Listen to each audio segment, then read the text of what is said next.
పట్టుకొని అందుకే ప్రేమించి పెళ్లి చేసుకున్నట్టుంది మరి నాకు మరి అందుకే బయటకు వెళ్తున్నా అంటున్నాడు. అవునరా అడ్డకాడికి అత్తలేడు. అరే అనుకోసారి రింగ్ హలో హలో, ఎక్కడున్నావే? ఇంట్లోనే ఉన్నారా? ఏం చేస్తున్నావురా ఇంక ఇంట్లుండి చెప్పు. ఇక నువ్వు అవుతున్నావు కదా, మొన్న పెళ్ళైందేమో. అట్లనే ఉంటదిరా, లగ్గం అయితే తెలుస్తుంది నా బాధ ఏందో.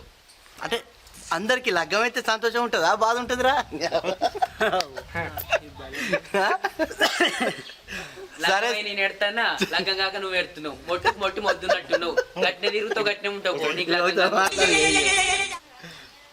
అద్దు సీను జల్ది రాత్రలేదా నీకు? సరే రా, అత్తున ఉండు రీ నాడు నీ ఇట్లయితే ఈ బాడకలకు ఏం పని లేదు. ఊకుకే ఈడున్నాం రారా ఆడున్నాం రారా అంటారు. నాకేమో లగ్గమై నేను ఎడుతున్నా. వాళ్ళకి వారకు 30 ఏళ్ళు